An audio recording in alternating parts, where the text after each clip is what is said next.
Assalamualaikum and good day to all. Today, we are going to present our company, which is Sapura Energy Berhad. But first, let me introduce our group members. Okay, first is myself, Nur Nashuha binti Syahrudin. Second is Nur Fahani Husna binti Azmi. Third is Nurul Nabiha binti Mustafa Kamal. And lastly, Siti Nur Najiha binti Azmi. In this presentation, what you will find is organizational context, financial performance, PN17 factors and risks, and lastly, projections and recommendations. Okay, I will start with organizational context. Sapura Energy Berhad, formerly known as Sapura Kencana Petroleum Berhad, and is a full-service upstream player based in Malaysia and one of the world's foremost suppliers of comprehensive oil and gas solutions and services. Their functionalities include exploration, development, production, rejuvenation, and as well as decommissioning and abandonment. Sapura Energy Berhad provides high-quality facilities throughout in division of engineering, procurement, construction, installation, and commissioning. They also offers high values to build trust through being safe, honest, agile, respectful, and professional, or might call SHARP, SHARP. Sapura Energy Berhad also have recognized with an international MSA Performance Award. I will pass to the next presenter. Okay, next is financial performance of Sapura Energy Berhad. Okay, the liquidation of Sapura Energy Berhad, based on the analytical calculation carried out on the financial statement of Sapura Energy Berhad, the result shows that it has high liquidation in the 5 years of analysis, which is from 2017 to 2021. Is because all the factors that contribute to the liquidation of Sapura Energy Berhad are in the appropriate level of liquidity. For example, Sapura Energy Berhad has recorded high current ratio and high asset debt ratio, which means that the company may generate cash quickly and has enough cash, which also means that the company are more capable to pay off their debt. It also has high inventory turnover and less days in inventory, which means the company sold their goods faster. It can collect its receivable in a shorter time or period in most years where it can collect not more than 2,000 days. Hence, averagely, Sapura Energy Berhad are liquid in most years of the analysis because the company has made more money and can easily pay their bills on time. Next slide. Okay. Our managers generating an adequate operating profit on the organization asset. Okay, based on the educated on operating return on asset, the manager generating an adequate operating profit on the organization's asset only on 2017, and in other years it suffers a loss because it has a negative operating return on assets. Also, the company only gains profit in 2017 because in 2018 to 2021, its operating profit margin are in negative value because the production cost of the company is more than revenue. In addition, the company is generating profits from the asset because it has high total asset turnover and fixed asset turnover in the 5 years of the analysis, where the highest is in 2020, which is 28.34% and 66.91% respectively. Hence, the analysis shows that the company or the managers are really generating an adequate operating profit on the organization's asset well and efficiently. Next slide, I will pass to the next presenter. For the next financial performance is, we need to know how Sapura Energy Berhad financing its asset. If you look at the debt ratio for the company is, in 2017, they get 65.07%. In 2018, they get 68.49%. 2019, 58.69%. 2020, 59.67%. And 2021, 60.57%. From that, we can conclude that Sapura Energy Berhad is at risk in the industry because it uses more debt than the industry. This is because more debt is incurred by Sapura Energy Berhad compared to the profit obtained in certain years. For the last question in financial performance, we need to know, are the managers generating a good return on equity?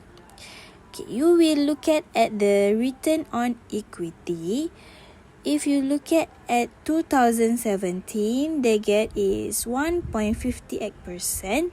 In 2018 is negative 26.50%.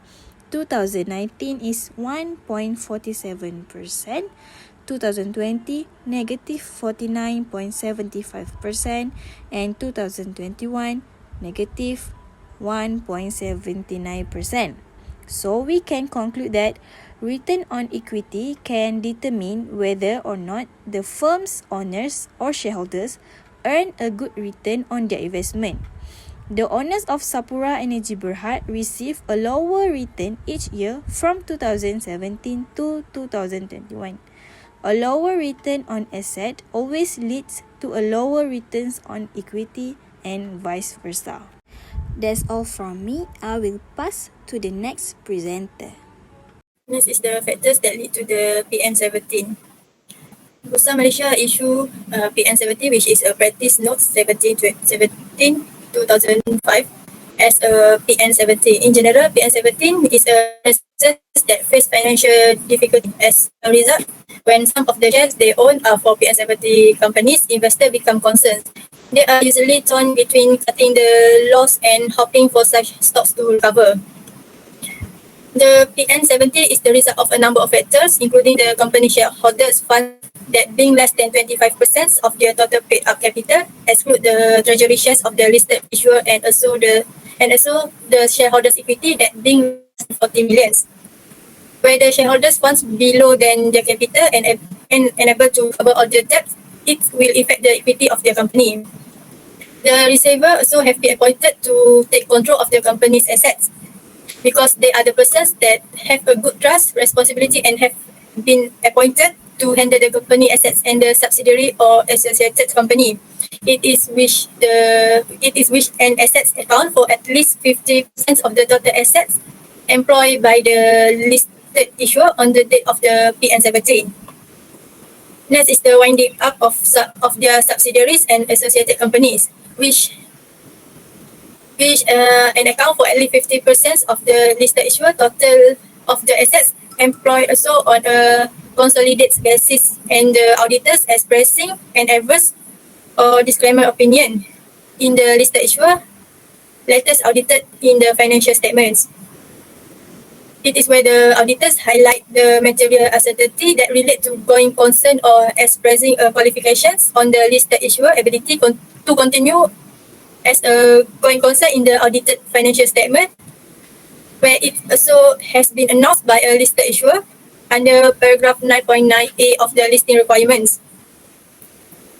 It be a rational investor will seek out companies with strong financial fundamentals to invest in, and we believe that most investors are aware of which company have strong financial fundamentals. Unfortunately, some investors do not invest in those companies because they want to make quick money in the stock market. So as a result, they are more likely to listen to market rumors and invest in companies with weak fundamentals that are speculative in nature. So the company can lead to turn into PN70 because all of the factors that affect their asset, which the company have a lot of debt and also their equity less than it. Next.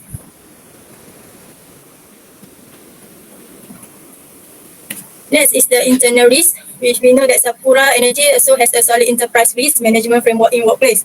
It's where includes risk identification and assessment as well as the development of risk mitigation strategies.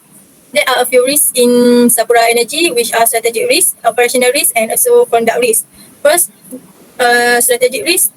There are a few strategic risks that Sapura Energy must address, include oil and gas prices, order book replenishments, competitions, climates, and another. So in strategy risk, their business and financial performance are vulnerable to changes in oil and gas price. A low and volatile price environment would make new upstream oil and gas projects less likely to be sanctioned, resulting in fewer opportunity to replenish their order book. This could be the negative impact for their company earning, cash flow, and also the financial conditions. Their ability to replenish the order book and deliver competitive returns is dependent in part on the accuracy of their costing and also the price assumptions that used in bids. So if the assumptions turn out to be incorrect, it could have a significant negative impact on earning, cash flow, and financial conditions. And another risk that affect them is on the competition, which they face in all aspects of their business. So if they fail to reach out to competitive force by managing the cost and operational performance, they could have a material adverse effect just like other risks such as earning, cash flow, and also the financial conditions. The second type of risk is operational risk, which includes safety, the COVID-19 pandemic, and the financial risk. This risk for safety is where the nature of the operations expose them and the communities in which they work to a variety of the safety risks, where we know that they work. The risk for safety is where the nature of their operations expose them and the communities in which they work to a variety of safety risks. The COVID-19 pandemic also has caused and continues to cause disruptions in their operations across the globe. It represents a significant health risk to their employees and also the contractors at the workplace. Not only that, the pandemic also give an impact on their project schedules, crew movement, and also the supply chain deliveries. The pandemic has reduced global energy demand, which result the postpone or cancellation of oil and gas project sections. So as a result, the pandemic has had and will continue to give a negative impact not only for their earning but also in cash flow and also the financial positions, where it's exposed to liquidity risk, interest risk, foreign exchange risk, and also the credit risk in terms of financial risk. Sapura Energy also raised a significant amount through the debt instrument. It is possible that that market becomes more difficult. The potential impact on their liquidity will have a material negative impact on their operations company. Interest rate also fluctuation may be impact on their financing cost. Because of their extensive international operation also, they are vulnerable to changes in currency value. The credit risk exposure stems primarily from trade receivable contract assets and also the financial guarantee contracts. And the last one is the conduct risk, where this risk is about compliance with anti-bribery and corruption, anti-competitions, and data privacy laws, and also reputation risk. It is where violations by any of their employees or contractor staff working for them could result in heavy fines and other criminal penalties that being imposed on the individual. This also result in suspicions on our operating license, which would be detrimental to our reputations. And in reputation risk, which is the erosions of their company's reputations, that could be negative impact on their brand and credibility, on which they would trust relationship with their key stockholder. This also have a negative impact on their operating license and ability conflict in global markets. So a genuine or perceived lack of understanding of how their operations affect the surrounding communities and also environment may jeopardize their reputations. So that's all from me. I will pass to the next presenter. Next, I would like to present regarding how to forecast future performance of the company by financial head. First of all, we can analyze the company's financial health by current ratio in cash flow statement. The company required to examine the liquidity condition in order to look over the company's performance. For example, Sapura Energy shows high liquidity due to the high current ratio in 2019, whereas the company managed to settle debt in a short period. The percentage also increased from 2018 to 2021, and we can assume that there is positive progression in the coming years. Besides that, Sapura Energy also has high liquidity in inventory turnover. We can conclude the inventory was sold instantly and generate impressive profits for the company to prompt stockholders investing in the company. Next slide. Now we focus to the suggestion or recommendation to assist the company improve its financial and performance, including restructure business through reset plan. For example, Sapura Energy established board restructuring task force to enhance its management operations, and the company proceed to reorganize its loans by negotiating with creditors after acquiring legal procedures to begin the SOA system.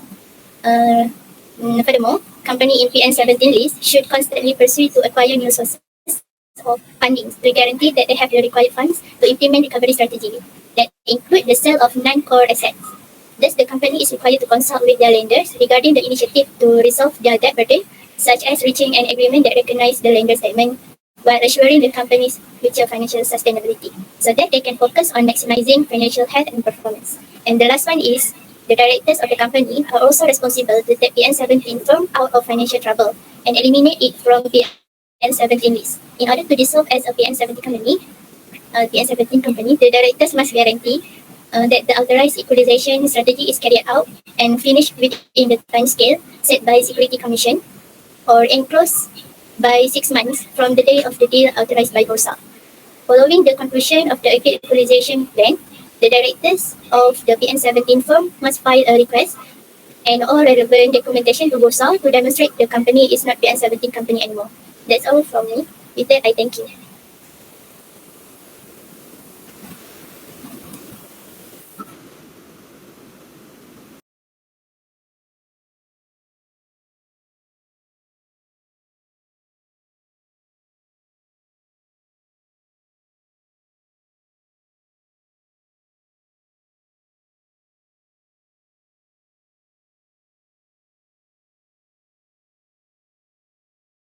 That's all from us. Thank you.